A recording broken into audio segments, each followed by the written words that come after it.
Again, I welcome you all in RC design class. In previous class, you have learned about the planning of dog-legged staircase. So in this lecture, you will learn how the dog-legged staircase has been designed, that you learn here. So you know that the stair has two type of slab. Okay, one is waist slab, another is landing slab. This is slab. So you see that this inclined slab is called waist slab, and the landing slab, this slab is placed at the middle of the floor. So this slab is the another type of slab. So two slabs are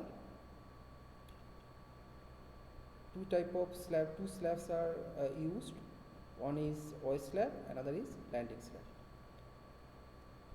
Now the stair, as it is stair is designed as a one-way slab. So why the slab is designed is one way? Because if you check the ratio of longer span to shorter span, means the Ly by Lx, it is greater than 2. So that's why the slab is designed as a one-way slab. So as it is one-way slab, so it means the spanning is in one direction, and slab is designed for one movement. Okay, whereas the two-way slab is designed for two movements and also the spanning in both directions. So as the slab is designed for one movement, so we apply the main reinforcement in one direction. Okay, if this is a slab and we apply the reinforcement, main reinforcement is applied in this direction, and another direction, because to keep the main bar in position, another direction you have to provide the bar. Okay, these bars are called distribution bar.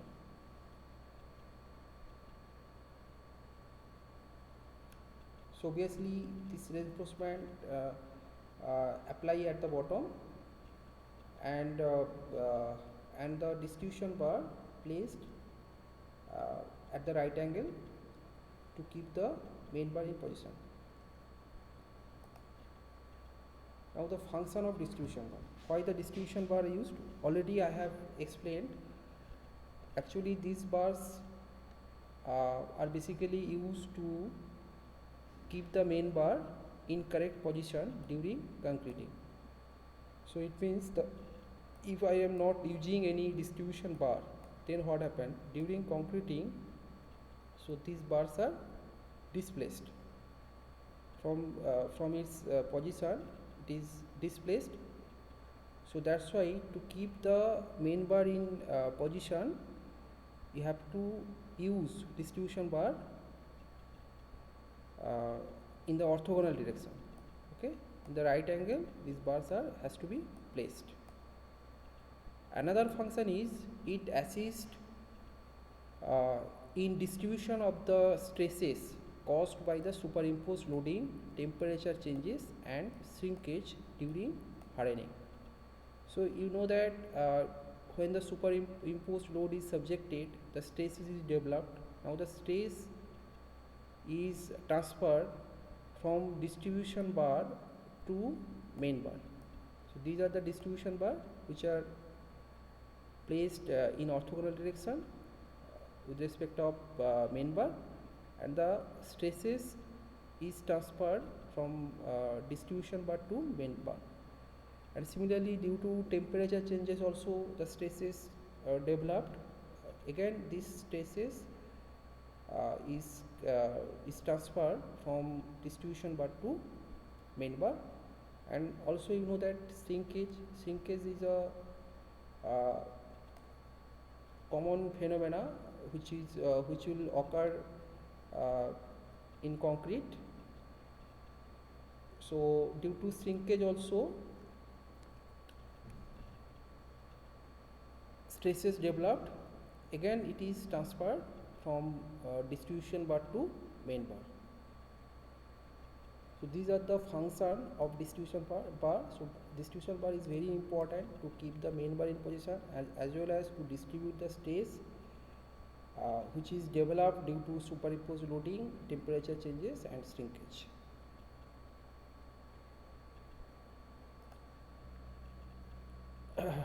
Now we find out the load comes from waste slab and steps. So we find out the load comes from the waste slab and steps. Waste slab, you know that this is inclined slab. So this slab is called waste slab. Now we calculate the weight of waste slab. Now the L is the length of waste slab, T is the thickness of the waste slab, and B is the width of flight or width of waste slab. Now this the unit weight of RCC, which is 25 kilonewton per meter cube.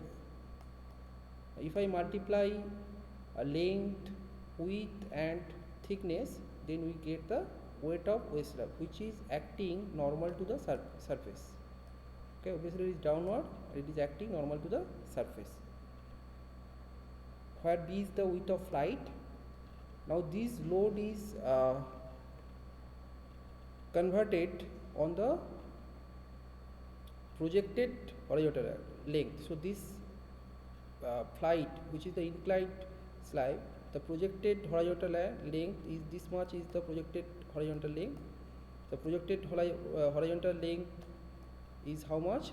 If the L is the length of flight, then the horizontal length is L cos theta.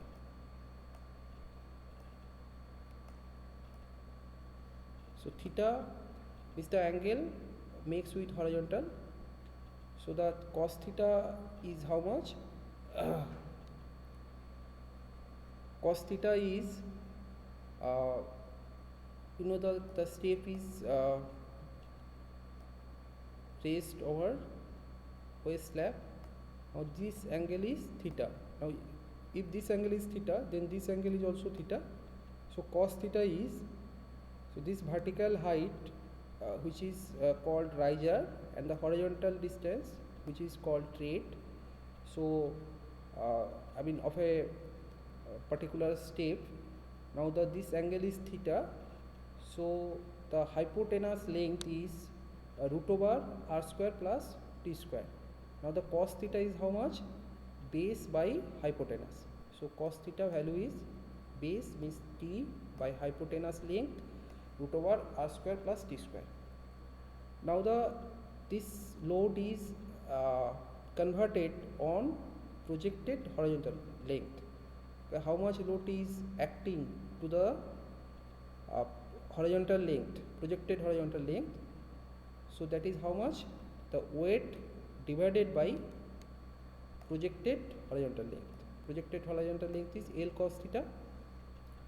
Now the cos theta value, you put the cos theta value here and we get this equation, and the unit is kilonewton per meter square.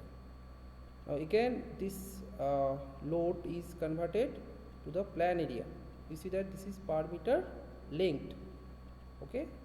Now for the convenience, you know that in slab we always consider 1 meter width. Okay, we calculate the load and also calculate the reinforcement. We estimate the load, we calculate the reinforcement, calculate the to determine the moment. Always we consider per meter width for the convenience. So that's why this length again it is divided by width, and we get this formula, which is the magnitude is kilonewton per meter length per meter width. So load is considered per meter area. Okay, load is considered per meter area. So we get so this formula is very important, that you have to understand, that you have to remember to get the weight of waste slab on horizontal length or on projected horizontal length.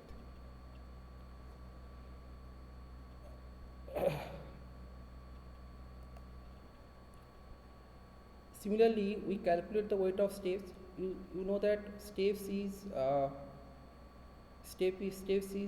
constructed over the waste slab. So again, the weight of steps half. So the area half into R into T, area into 24. 24 is the unit weight of PCC. This is PCC unit weight. Okay, 24 is the unit weight of plain cement concrete, whereas the unit weight of reinforced cement concrete is how much? That is 25. Now if I multiply 24, we get the load per meter width. Now weight of step is considered on projected horizontal length. Okay, again this load is converted to projected horizontal length because it is on inclined portion. I mean it is on waste slab. So saying waste slab is an inclined slab. So this load we have converted to the projected plan area. Similarly, the step load also converted on projected plan area. So that is how much? So this is a weight of steps per meter width by T, projected horizontal length. T is the horizontal length. So we get this formulae. Again, to find out, to determine the weight of steps, this formulae is applied to get the weight of steps.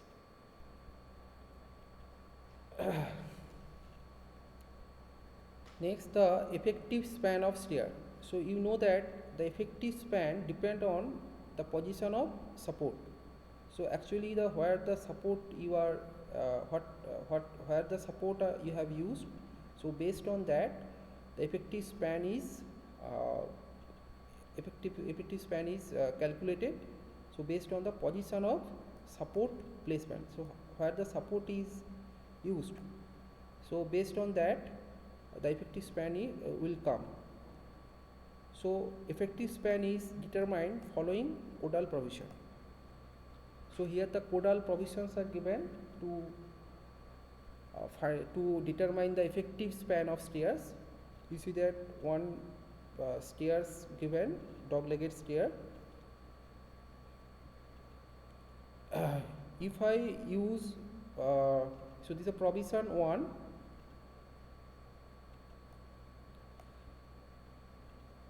If I use the support here, at the end of flight, if I provide a support, then effective span is this much your effective span, which is the similar to simply supported beam. Clear span plus the going plus effective depth of waste slab or center to center distance between the support, whichever is less. This is the case A. Again the case B, if I use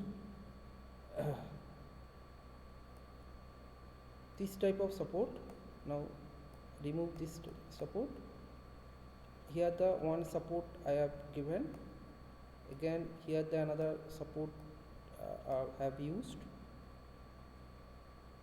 So you remove this support. Okay, I draw again.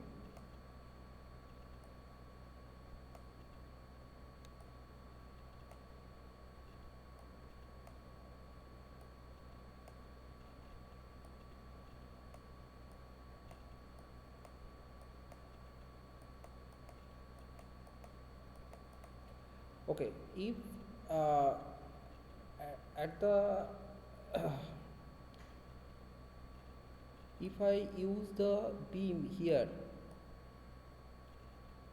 the beams are used, here the beam are used. to support the waist slab and landing slabs. Again, here the beams are used. Here the beams are used.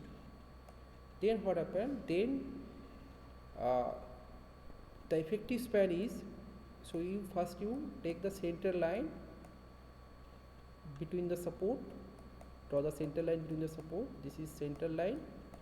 Now this will be your effective span. So this is actually now this distance is x and this distance is y.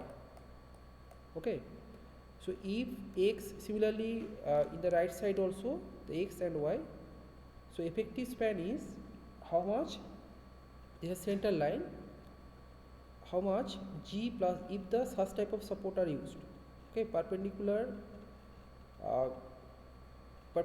to the riser, I mean perpendicular, I mean in the direction of going, if I place the support, then what happened, then if x is less than 1 meter and y is less than 1 meter, x and y, if it is less than 1 meter, then the effective span is g means the going, the projected horizontal length of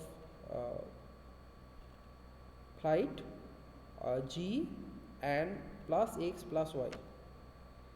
If x less than 1 meter and y greater than 1 meter, then g plus x plus 1. So you have to check the x is how much and y is how much. If it is less than 1 meter, then you consider this thing. If it is less than, x is less than 1 meter but y is more than 1 meter, then use this provision to find out the effective span. Again, if the x is greater than 1 meter and y less than 1 meter, then g plus y plus 1, and the both means the both value x and y, if it is more than 1 meter, then g plus 1 plus 1. So this is a provision P given if you use the such type of support. And at C,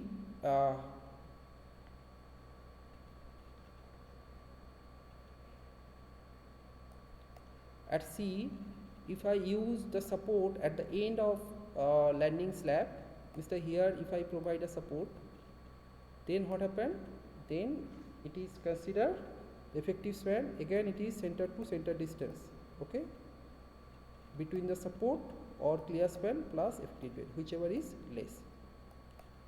So here the three condition given, depending on the support condition, depending on the position of the support.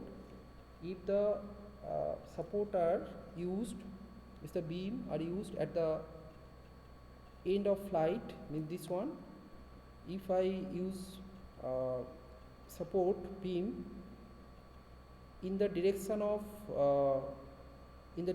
going, means in this direction if I provide a support, again along this direction if I provide a support, then this provision, this table you have to consider. And if it is at the end of landing slab, if I place a support, then effective span is again the clear span plus effective span, similar to simply supported beam.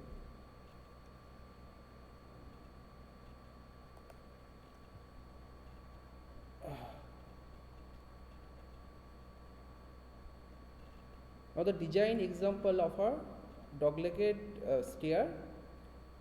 So remember that one long question positively come in university exam, and here the planning also be done, planning has to be done also, and also you have to design, the layout has to be prepared, and also you have to design the waist slab, and also you draw the reinforcement details. Design a dog-leg stair for residential building having staircase of size 2.1 meter, 4.45 meter is the length, 2.1 meter is width. Floor height is given 3.1 meter. So the layout of the staircase. So layout means the planning, the plan of staircase. First you develop. I mean how many steps are required, and what is the width of landing, what is the width of flight. So those things, those geometrical parameters first you set, and then you develop that, then you prepare the plan of staircase. So after that you design the waste slab and draw reinforcement details. Again the similar in previous slide the same example we have considered, only the difference is the design, geometric planning remains same. So just I discuss here. The riser consider 160, tread consider 250 mm. So the number of riser required how many? So the floor height divided by 160 and we get the 19.375. so we cannot use this much, this number we cannot use.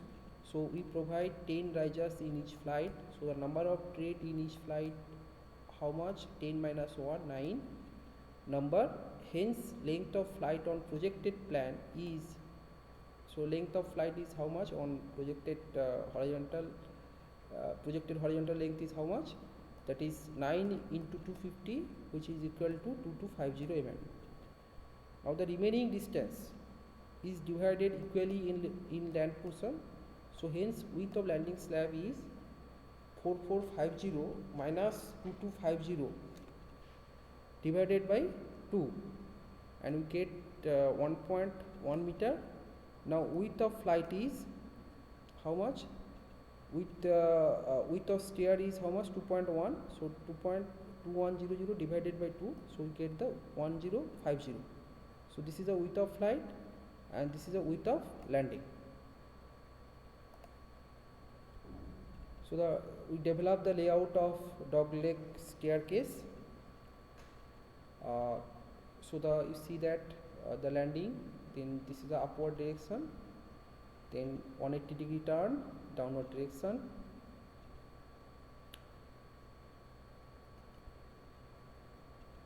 So layout is prepared. Next structural layout we have to develop, because here the support conditions are not given. Actually where the support are placed, that is not mentioned in problem. So that's why we have to consider the support and you have to consider the support. So the layout is developed, structural layout is developed, and here the support is placed at the end of landing. At the end of landing the support are placed. As the support conditions are not given, so we consider the maximum span. So to consider the maximum, as the support conditions are not given, so we, for the safety, we consider the maximum span. So maximum span, when we get the maximum span? When we place the support at the end of landing. If I use the support here, then you see that we are getting the less effective span. But if I use the support at the end of landing, then we get the maximum span. So that's why we provide beam at the end of landing slab.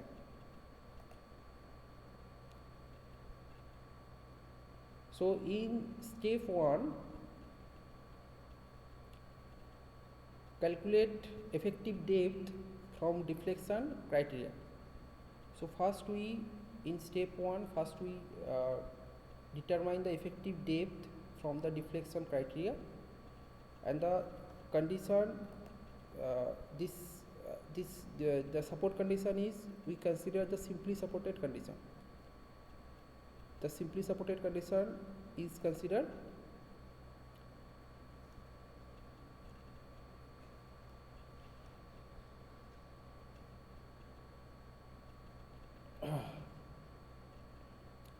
Now use deflection limit of simply supported case. You know that simply supported case, the deflection limit is given in page number 37. The equally L by D, the ratio of effective span to effective depth is equal to 20 because we consider that this is simply supported condition. So the L is we consider 4450. Now hence the D is 220 2.5 mm. Let us use 12.5 N bar and 8.5 distribution bar. So to find out the overall depth of slab, we assume the diameter of main bar and diameter of distribution bar. So generally this is standard main bar used in stair. 12.5 main bars we have considered and 8.5 distribution bar we have considered. Now the overall depth is how much? So the effective depth plus half of main bar plus clear cover. Clear cover is how much? That is 20 we consider. So we get the overall depth, required overall depth is how much? 248.5 mm. So let us provide overall depth is 250 mm. Therefore D provided is, so overall depth minus clear cover minus half of main dia. So to get the effective depth, so effective depth is how much? 224 mm. Now calculate effective span. Reference given, so you go to clause number 33.1, page number 63. You see that the support used at the end of landing. Okay, at the end of landing the support are used. So the effective span is similar to simply supported beam, simply supported slab or beam, that is clear span plus effective depth or center to center distance between support, whichever is less. Now the clear span is 4.45, effective depth we already computed 0.224, so we add it and we get the effective span 4.674 meter, or center to center distance. So width of support is considered 250 mm. 250 mm is the width of support. So 4.45 plus 0.25. Okay, from left side the half of the 250 and again another right side half of the 250. So add it and get the 0.25. So 4.45 plus 0.25, which is equal to 4.7 meter, whichever is less. So hence effective depth is how much? 4.674 meter. So least value is taken. So here the effective span provisions, Codal provision given. So this one we consider where this one at the end of the landing slab the support are placed, and accordingly we get the effective span.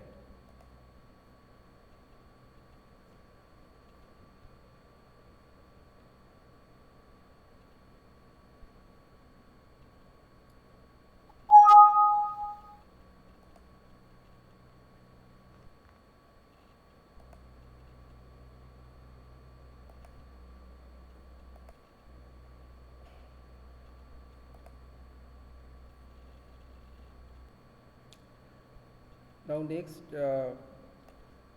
we estimate the load of waste slab and landing slab, steps, and also we compute bending moment.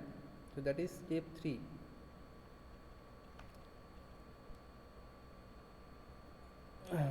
Now the load on going.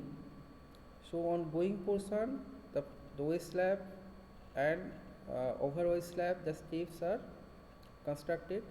So we have to calculate the weight of waste slab and weight of steps, and another is floor finish load, that also you have to consider. So self weight of waste slab is how much? So it is made by RCC, so that's why unit weight is 25. T is the thickness of slab,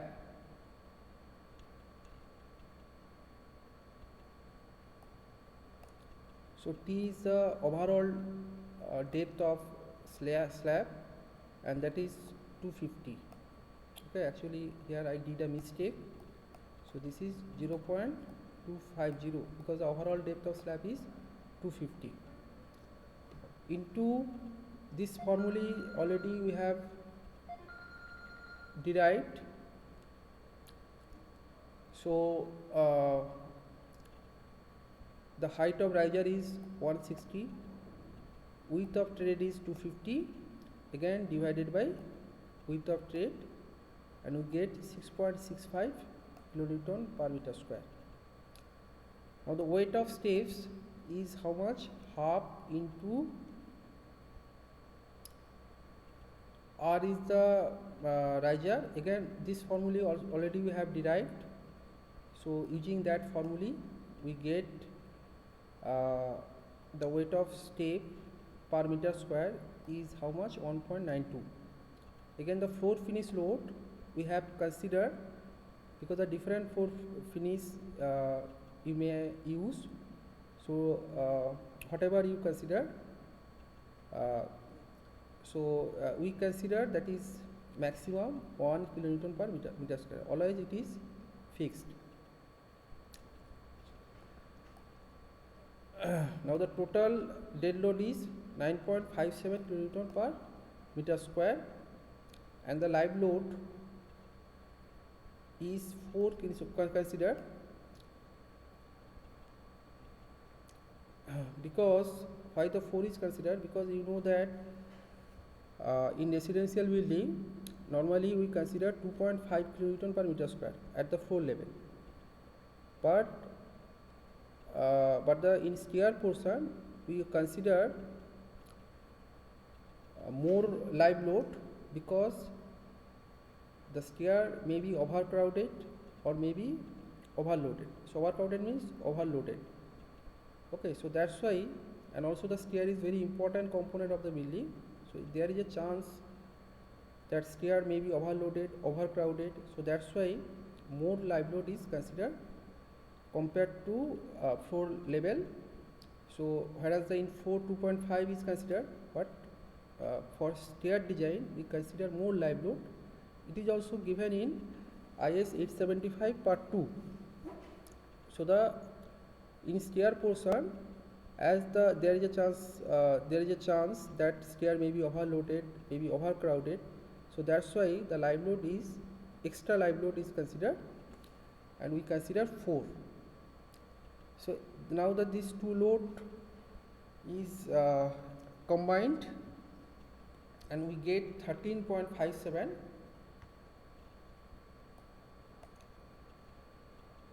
Now the factor combined load 1.5 of dead load plus live load. So load factor is 1.5. We get 20.4 kilonewton per meter square.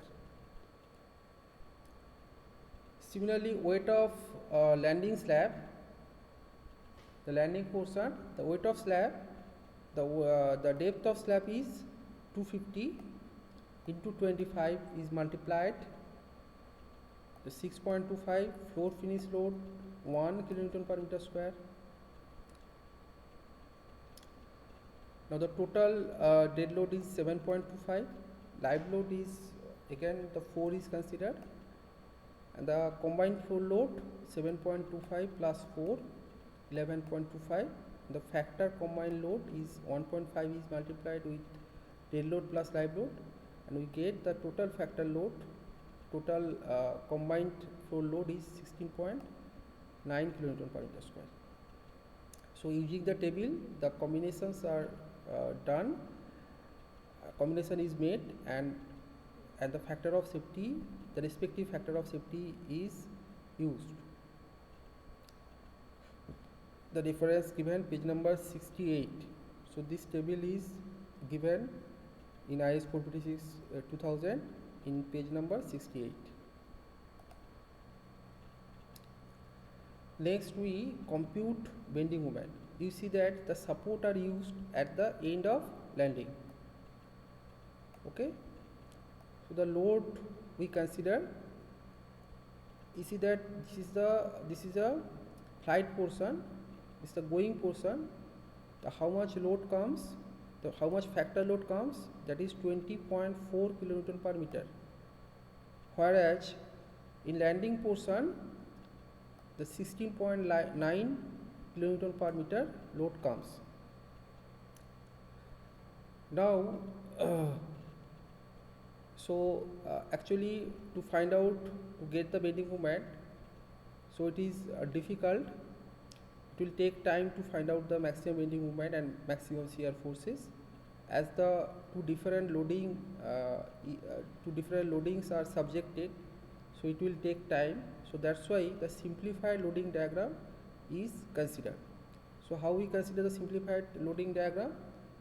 Taking the maximum load which is acting on flight portion, so this load we apply throughout the span and calculate the bending moment. Okay, so stair is designed for maximum bending moment. Two different loading is subjected, as I have said, two different loading, this loading and this loading. To simplify the analysis, to simplify the analysis, maximum load is considered throughout the span. Also, for the sake of convenience, 1 meter width is considered. Again, as it is 2A slab, as we are going to design the slab, so that's why the 1 meter width is considered. So the 20.4 kilonewton per meter square into 1 meter, which gives 24.4 kilonewton per meter length. Now the bending moment is, maximum bending moment is how much? So this is WL square by 8, the formulae which occur at the middle. So 20.4 is the magnitude of the UDL. The effective span is 4.674 square divided by 8. So we get the maximum bending moment 54.61 kilonewton meter. Similarly, the factor shear force, maximum shear force developed at the support the maximum shear force developed, which is equal to WL by 2, 47.7 kilonewton. You know that the slab is mainly designed for bending moment, not for shear forces. But we compute the bending moment as well as shear forces. Now determine thickness of stair using limiting condition. So balancing condition, if we find out what is the minimum depth required, how much depth you have to provide, that you check. So this is a formula given. The formula given in page number 96. The tables, these tables required to get the effective depth, minimum effective depth. Again, it is given in page number 71. So XU max by D for FY 500, the value is 0.46. Again, reinforcement is calculated per meter width, so B is equal to 1 meter. Now the D minimum is how much? 142.95 meter. So this much effective depth you have to provide to withstand load. Okay, this much depth you have to provide. Minimum D you have to require. Minimum D is required. Now the same results can be obtained using the handbook SP16. So this result, the above result can be obtained using handbook SP16. For M20 grade of concrete and Fe 500 steel, use table D, and the same result we are getting the same result, on almost same result, 142.95, and here the 143.2 comes. Now the D provided, so what D we have provided, that is more than D limiting, hence OK.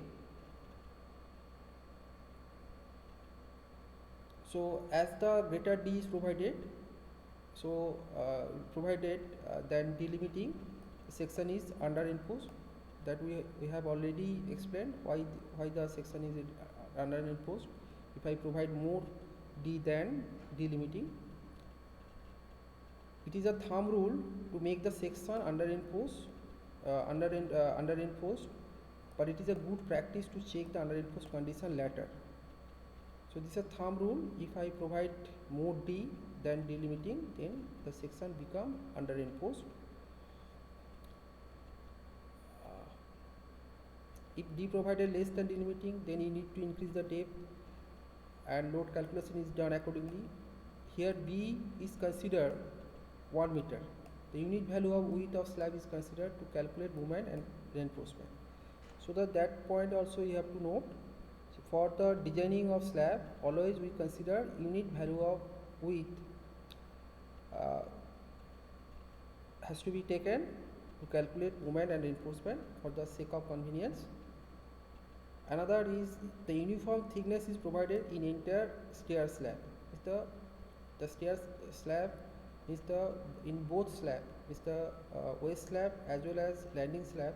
Thus uniform thickness is provided.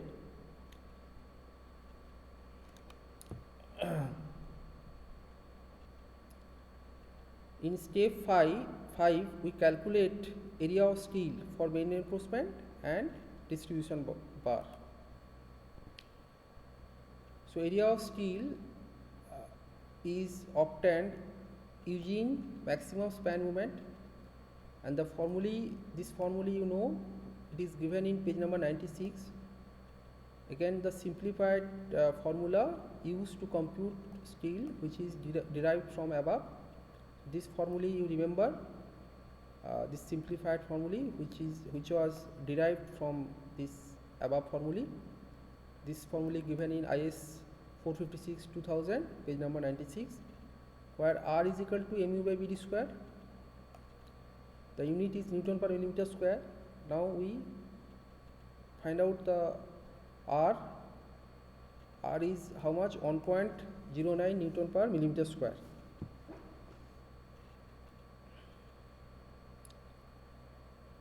Now the positive moment is how much? 54.61 kilonewton meter per meter width.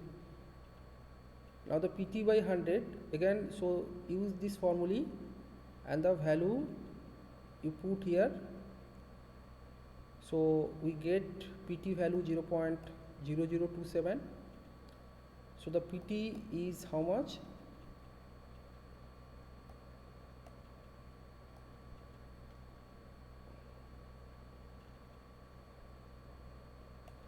PT is 0.027, and the AST required is 604.8 millimeter square per meter width. Here we are using the 12 mm main bar. So area of single bar is pi by 4 d square. D is the diameter of the bar, and it gives on 13.04 millimeter square. Now how many bars are required? That is AST required by area of single bar. So we get 5.35 numbers bar per meter width. Now the spacing required between bar is how much? In 1 meter. So 1 meter width is 1 meter, 1000 by number of bar. So the spacing comes 186.9 mm. So you may use following formula to compute spacing of bar, which is derived from above. You may use this formula to get the spacing of main bar. The same thing, same result comes 186.9, and let us provide 12 phi at the rate 150 center to center. So the distance between the two bars, the center to center distance between the two bars is how much? 150, and the diameter of bar is 12 phi. So this is the spacing of main bar. So the S provided as per code set, this clause 136 given in page 36, the provided spacing should not be less than 3D. Okay, the what spacing we provide, that should not be less than 3D. 3D means D means the effective depth. So we multiply. So here I did a mistake. This is actually 2 to 4. So hence okay. So you check it. So the provided spacing less than 3D.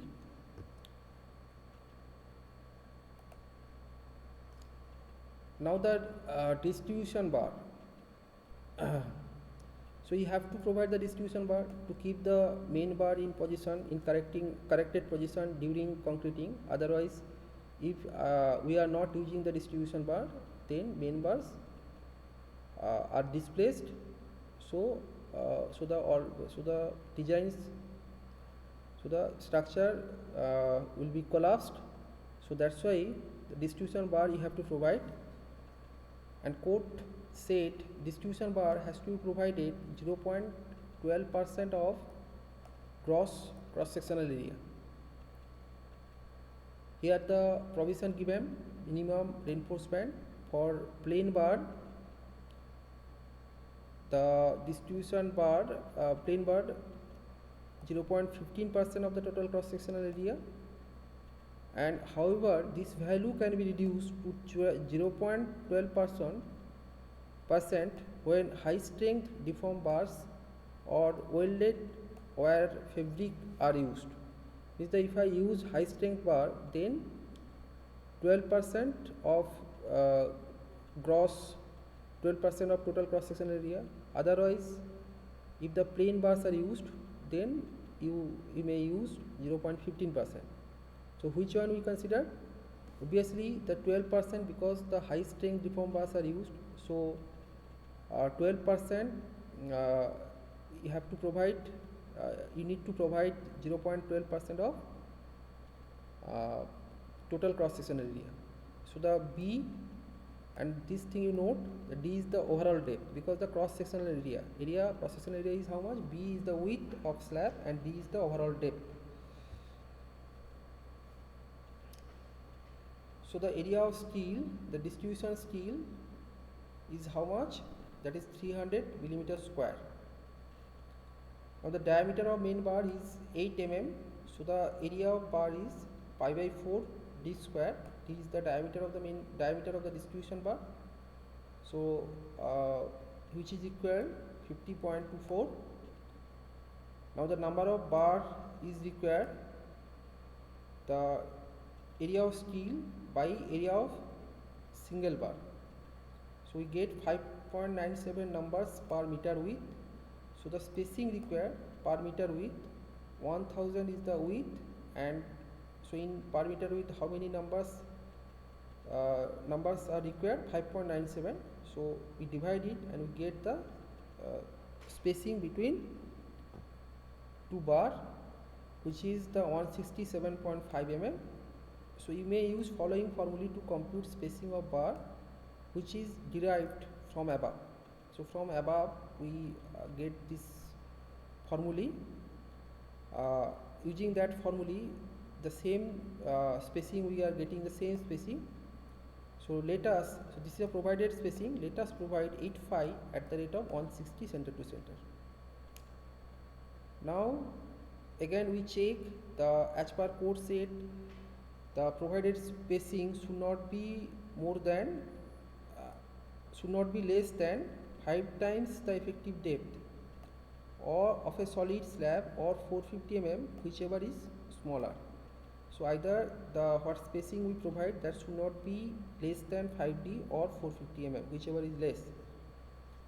So hence the what spacing we provide, so that is that satisfy the codal provision. So hence okay.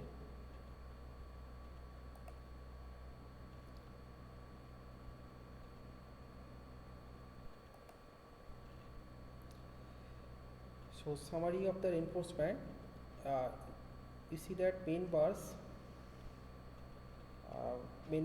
having the 12 phi dia, and the spacing is 150 center to center both ways, and you have to place the bar at the bottom because the sagging bending movement took place. So you have to apply the reinforcement at bottom. Now the distribution bar diameter is 8 phi, and and the spacing is 160 center to center at right angle just above the main bar at bottom. So this bar are used to keep the main bar in position during concreting. So the main bars diameters we have computed, and similarly the 8-5 distribution bar spacing also we have calculated.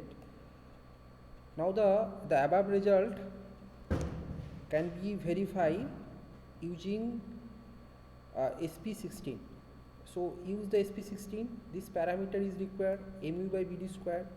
You calculate the mu by bd square. Mu you know the maximum span moment, which is 54.61 into 10 to the power 6, and b is the width of slab, and that is 1 meter. We consider for the convenience.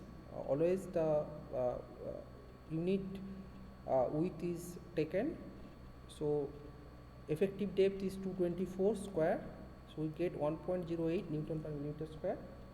So from SP16 table 2 page number 48, we get PT is equal to 0.269, which is exactly same as we get from IS 456 2000 code. So here the tables shown, table 2, and the corresponding mu by bd square, the value is taken from the FE 500 grade column, and if any intermediate value, then linear interpolation is made. Next we check the deflection. Okay, so you see that we check the strength criteria. Now we verify the deflection, whether what depth we provided already, what we provide a depth considering the deflection criteria, so that it is automatically satisfied. So again we check. So the AST provided, so L by D allowable given, it is given in clause number 23.2.1 A, span to effective depth ratio for simply supported case, it is given 20. Now the 20 is multiplied with, depending on the percentage of tensile reinforcement and compressive reinforcement, the value is multiplied, and the modified value is taken.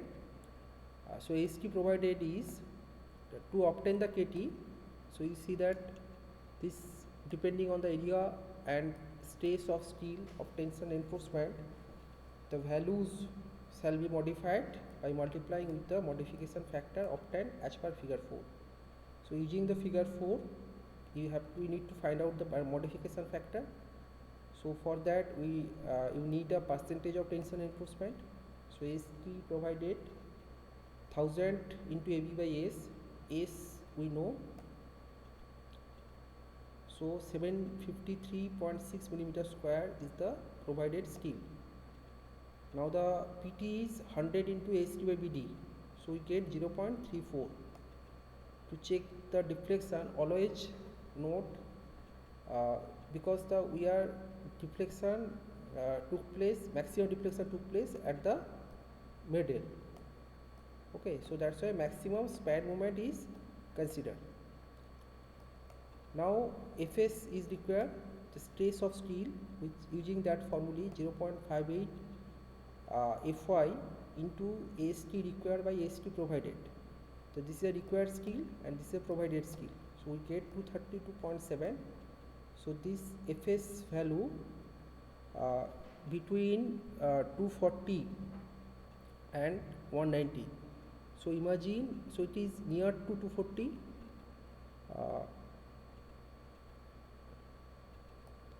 So such type of curve you imagine, and the PT value is how much? PT value is 0.34.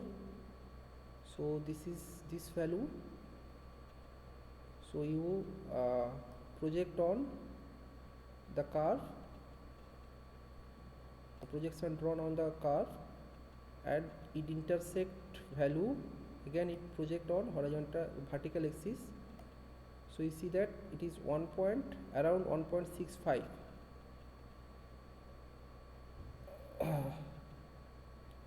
So 1.65 approximately you check, approximately you find out. So L by D, they multiply KT, we get 33 is the allowable value, the PC is 0, so KC value is 1. So L by D is allowable provided is how much? Effective span divided by effective depth, so we get 20.9, the allowable is, whereas allowable is 33, so hence okay.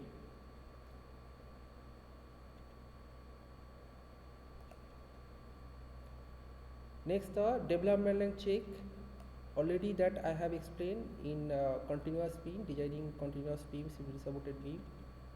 So I just repeat again. So using this formula, LD is equal to 5 del S by 4 tau BD. Tau BD is the bond stress and phi is 0.87 Fy. So tau BD is taken from IS 456 for M20 grade of concrete. It is 1.2 Newton per millimeter square. Go to page number 42 and 43. The above value is increased 60% for December per. We check the beam design. So where the development length theory also I have explained, and also the designing are also done. So you check it. LD is, so tau BD value is 1.92. LD is 5 del S by 4 tau BD, which is 679.2. As per code, development length should be less or equal this value 1.3 m1 by V plus L0. Now the anchorage 90-degree bend is used, so 85, so this is 96 mm. Now 1.3 m1 by V plus m1 the applied moment and V is the applied shear forces, plus 96, 1584.3. Which is the development length.